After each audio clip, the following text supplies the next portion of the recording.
In this module, we will be studying about the properties of scalar products.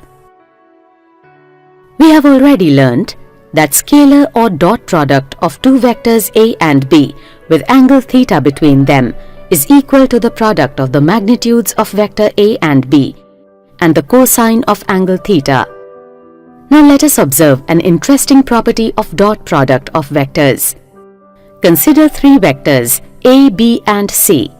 The dot product of vector A with a sum of vector B and vector C is equal to the dot product of vector A and vector B plus dot product of vector A and vector C. This property is called the distributive property of dot product over vector addition. Now let us learn about the multiplication of the dot product of vectors with a scalar. The dot product of vectors A and B multiplied by a scalar lambda is equal to the dot product of lambda times vector A and vector B. It is also equal to the dot product of vector A and lambda times vector B. The distributive property of dot product helps us find the dot product of two vectors given in their component form. Consider two vectors A and B. To find the dot product of vectors A and B, we multiply their component forms. We know that dot product is distributive. Using the distributive property, we can expand the dot product as shown here.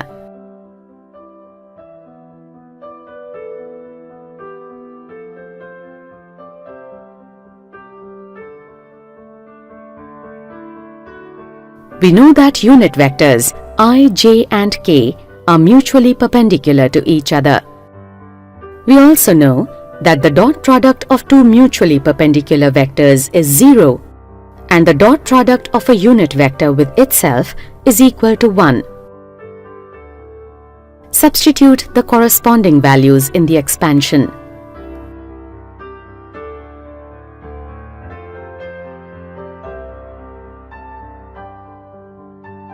Thus we find that the dot product of vectors A and B is equal to A1 B1 plus A2 B2 plus A3 B3.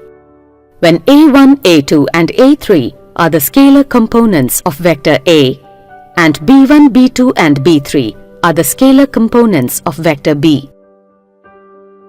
Consider a directed line L and vector OA represented as vector A making an angle theta with line L in the anticlockwise direction. We will find the projection of vector A on line L. Drop a perpendicular AB from point A to line L.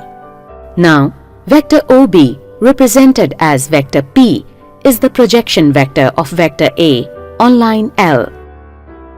In the right angle triangle OBA, cos theta is equal to OB upon OA.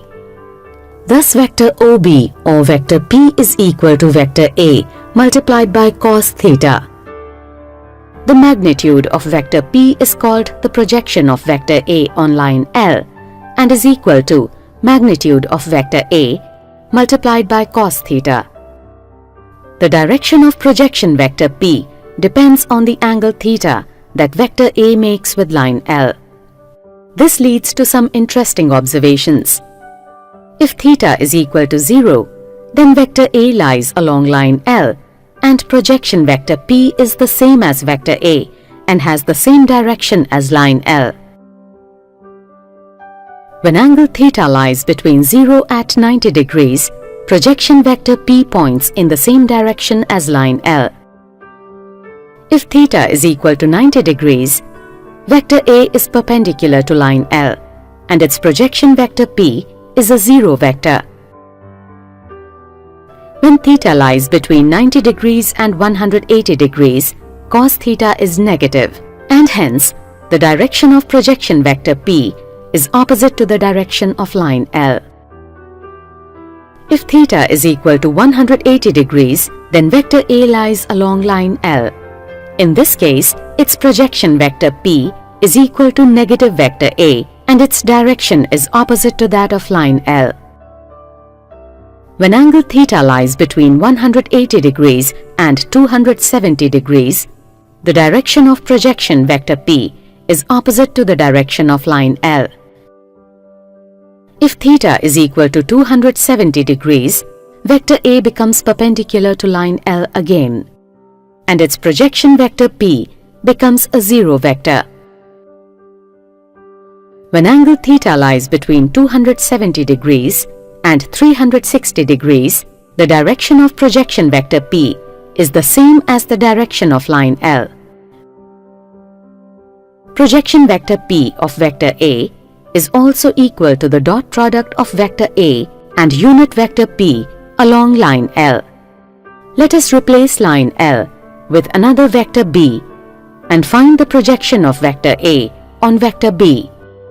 The projection vector of vector A on vector B is equal to the dot product of vector A and unit vector along vector B.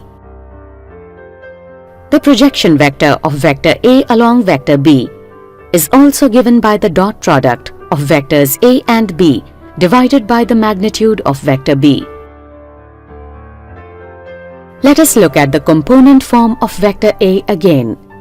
The scalar components A1, A2 and A3 of the given vector A are the projections of vector A on the x, y and z axis respectively. You can also determine the direction cosines of a vector from its component form as shown here. Direction cosines can also be used to express a vector in its component form. A unit vector can be represented using its direction cosines as shown here. Thank you for watching this video. For more videos, please subscribe our YouTube channel. Thank you.